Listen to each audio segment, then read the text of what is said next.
அனைவருக்கும் வணக்கம். இன்னைக்கு ஹிந்து நியூஸ் பேப்பர்ல என்ன இம்பார்ட்டன்ட் நியூஸஸ் இருக்கு அப்படிங்கிறத பார்ப்போம். ஃபர்ஸ்ட் பார்த்தோம்னா நமக்கு இஸ்ரோ அண்ட் ஐஐடி ஒரு மெமரண்டம் ஆஃப் அண்டர்ஸ்டாண்டிங் சைன் பண்ணியிருக்காங்க. எதுக்காக அப்படின்னு பார்த்தோம்னா, ஐஐடி மெட்ராஸ்ல fluid and thermal sciences centre அப்படிங்கிறத கொண்டு வர போறாங்க. சரிங்களா? Centre of excellence in fluid and thermal sciences.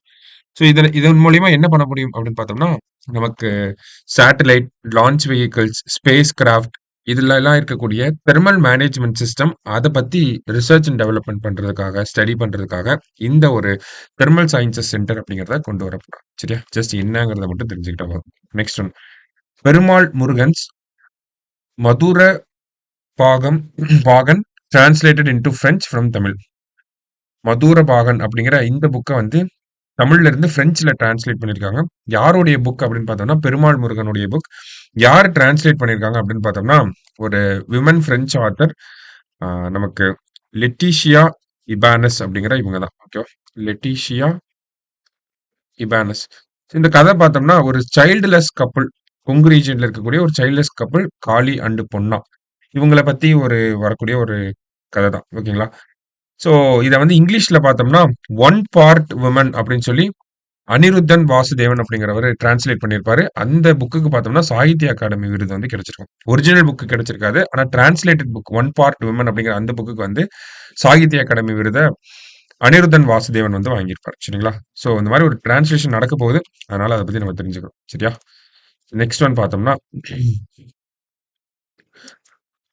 நமக்கு giving shape to India's carbon credit mechanism அப்படின்னு சொல்லி இந்த இடத்துல ரொம்ப எலாபரேட்டடா ஒரு ஆர்டிகல் கொடுத்துருக்காங்க. ஸோ அந்த அளவுக்கு டீப்பா நம்ம போகணுன்ற அவசியம் கிடையாது. சரிங்களா? ஸோ நமக்கு COP29 பாக்குல ஸ்டார்ட் ஆயிருச்சு இல்லையா? அந்த COP29 டிஸ்கஷன்ஸ்ல முக்கியமா இருக்கக்கூடியது என்ன அப்படின்னு பார்த்தோம்னா, கிளைமேட் ஃபைனான்ஸ். இந்த கிளைமேட் ஃபைனான்ஸ்ல ஒரு இன்டெகிரல் பார்ட்டா இருக்கிறது தான் carbon credit mechanism, carbon credit இல்ல கார்பன் மார்க்கெட் அப்படின்னு கூட சொல்லுவாங்க. இந்தியால கார்பன் மார்க்கெட் அப்படிங்கிறத எந்த சட்டத்தின் மூலியமா கொண்டு வந்திருக்காங்க அப்படிங்கறத தெரிஞ்சுக்கணும். எனர்ஜி கன்சர்வேஷன் அமெண்ட்மெண்ட் ஆக்ட் 2022 அதுதான் என்ன பண்ணுச்சு அப்படின்னு பார்த்தோம்னா, நமக்கு கார்பன் கிரெடிட் ட்ரேடிங் ஸ்கீம் அப்படிங்கிற ஒரு விஷயத்த கொண்டு வந்திருப்பாங்க. ஓகேங்களா? வாலண்டரி, இன்வாலண்டரி கான்ட்ரிபியூஷன் இந்த மாதிரி சொல்லி நமக்கு ஒரு கார்பன் மார்க்கெட் அப்படிங்கிறத இந்தியால உருவாக்கி கொடுத்தது என்ன அப்படின்னு பார்த்தோம்னா, எனர்ஜி கன்சர்வேஷன் அமெண்ட்மெண்ட் ஆக்ட். ஓகேவா? ஸோ அதனுடைய பேர் என்ன அப்படின்னு பார்த்தோம்னா, கார்பன் கிரெடிட் ட்ரேடிங் ஸ்கீம் அப்படின்னு சொல்றோம். ஓகேவா? ஜஸ்ட் அதை மட்டும் தெரிஞ்சுப்போம். அந்த ஆர்டிகல்ல இருந்து வேற எதுவும் எடுத்துக்க வேண்டாம். ரைட். நெக்ஸ்ட் பார்த்தோம் அப்படின்னா, high prevalence of sexual violence against gay bisexual men across 6 cities அப்படின்னு சொல்லி கொடுத்துருக்காங்க. ஓகேவா?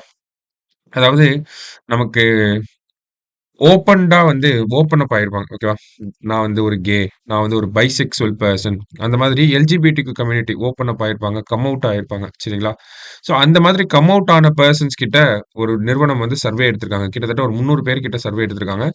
அதுல யாரெல்லாம் அ இந்த கே, பைசெக்சுவல் பெர்சன்ஸா இருக்காங்க இல்லையா? அவங்கலாம் செக்சுவல் வயலன்ஸ ஃபேஸ் பண்ணாங்களா? இல்லையா? அப்படிங்கிறது தான் அவங்க கிட்ட கேட்கப்பட்ட கேள்வி. ஓகேங்களா?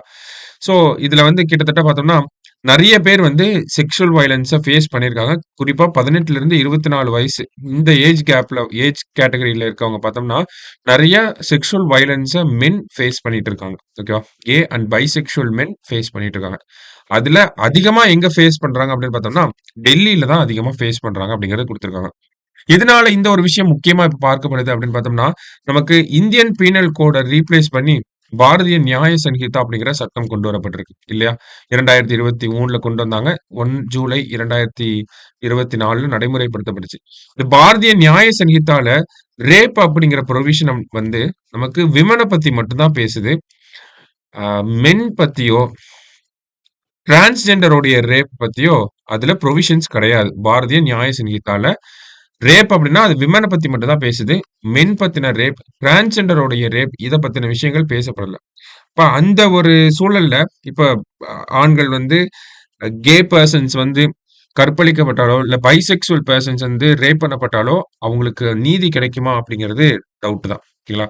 பிகாஸ் நமக்கு பாரதிய நியாய சங்கீதால இந்த மாதிரியான ஒரு புரோவிஷன் அப்படிங்கிறது இல்ல. ஓகேவா? நெக்ஸ்ட் லாஸ்ட்டா பார்த்தோம்னா, நமக்கு ஒரு ப்ராஜெக்ட் இருந்துச்சு இல்லையா? சாகர் பரிக்ரமா 2 அப்படின்னு சொல்லி ப்ராஜெக்ட். ஓகேங்களா? இந்த சாகர் பரிக்ரமா ப்ராஜெக்ட்ல என்ன பண்றாங்க அப்படின்னா, நமக்கு சர்க்கம் நேவிகேஷன் ஆஃப் த குளோப். ஓகேவா? சர்க்கம் நேவிகேஷன் பண்றாங்க. எதுல அப்படின்னு பார்த்தோம்னா, ஐஎன்எஸ்வி தாரிணி. சர்க்கம் நேவிகேஷன்னா கப்பல்லயே ஒரு ரவுண்ட் சுத்திட்டு வர்றது. ஓகேங்களா?